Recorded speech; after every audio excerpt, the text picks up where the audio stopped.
Today I'm going to be painting this watercolor floral skull.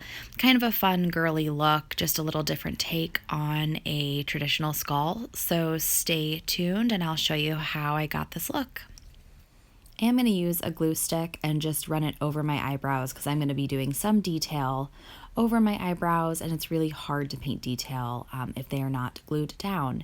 Then I'm going to take a mix of gold and bronze and I'm just going to fill in my eye sockets. Then I'm going to take black and white on a small 3/4 inch brush, and I'm just going to sketch out the bottom of the skull, keeping the black on the outside. Then I take that same brush, dip back in white, and do a first layer of white just to lay down the bottom half of the skull. This is pretty translucent though, so I actually switched to a better brush, one of my favorite brushes, my Filbert brush, and I'm going to get a much cleaner, brighter white from this brush just because it's a denser, nicer brush. So I'm going to go over that same white and just fill that in, dab it out with my fingers a little bit so it's not too blotchy. Now I'm going to start sketching in the teeth with some nice pure white on that same Filbert brush. Good way to think about teeth is they are like corn kernels. They are flat at the bottom and then they have a triangular shape at the top where the root would be, or vice versa if you're doing teeth on the bottom part of your mouth. Now I'm going to take a very small angled brush loaded with black and white again, and I'm going to start laying down the foundation for my roses. You want to just start layering the flowers. It does not have to be exactly the way I do it, but you can use what I've done here as a guide. If you would like a more in-depth tutorial on how I do roses, you can find that in other videos on my channel as well. So I'm just going to keep doing my roses with the angled brush. Roses can be a little tricky. Just practice and they will get easier.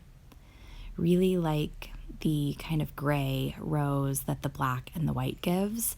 And then I'm going to use that same angled brush to start layering my flowers. I'm just going to do little sweeps and scallops to start pulling those petals coming from my gray roses. I did a smaller petal there too. Now I'm going to start loading up different flora and petal brushes, and I'm just going to start adding and layering in petals. I want this to be a very layered and detailed look, but also look kind of effortless. So one of the tricks to this is really hard for some people, but it's not being too careful. You want to just start layering. You can see I'm actually highlighting some of those roses too before I get too deep into this because I don't want them to disappear in all these layers. And then I'm going to go back with my petal brush and continue to lay in colors. I did want this to also have a pretty light pastel look, so I am choosing colors that all have a very similar value and nothing too different than the color I put down prior. I am taking a very thin liner brush and going in with some turquoise and adding some detail, little ribbons, and I also went over my roses a bit and put almost a low light opposite to the white highlight that I added prior. So now I'm just taking a thin brush loaded with black and I'm going to define my teeth a little bit so that they stand out and they do not disappear. And then I'm also going to hollow out my nose. I'm going to keep this pretty simple because I don't want it to be the focal point. So I'm just putting most of the color at the bottom of my nose and then pulling it up so that it's pretty light.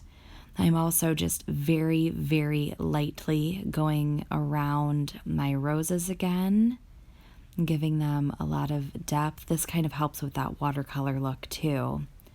And now I'm gonna grab some lime green, do some dots, and then just continue to layer in those petals. I'm gonna pull some turquoise petals in as well. And this is one of those looks that you just want to continue to assess where you need more stuff and add it in. So now I'm actually just dry brushing in some shadows around my eye sockets. And you could do the eye sockets in black too. I just wanted to try to do kind of a different look. So I decided to do the bronzy gold instead. I should mention for the shadowy effect, I am using black StarBlends as well. So now I'm just going to fill in my bottom lip with some pink paint and add some glitter. And then I'm going to place a few little rhinestones around the design to add some bling. And I am going to add some more detail with black. I like to call these kind of teardrops. And I do think it needed it. It was a little too light overall, so the black helped. And I'm going to do a very, very light outline on the bottom outside of the skull and then on the inside of part of the eyes that don't really have any design covering it. And it really does help define the design. And I'm also adding some diamond clear chunky glitter. It not only adds a much needed shine, but a really nice texture to this look. And I'm going to throw on some eyeliner to define my eyes. And that is my pretty watercolor skull look. Hope you guys like this design. It was really, really fun for me to create. If you try it, please tag me on Instagram or on Facebook. Let me know if you have any questions at all. And like always, like and subscribe. And thank you so much for watching.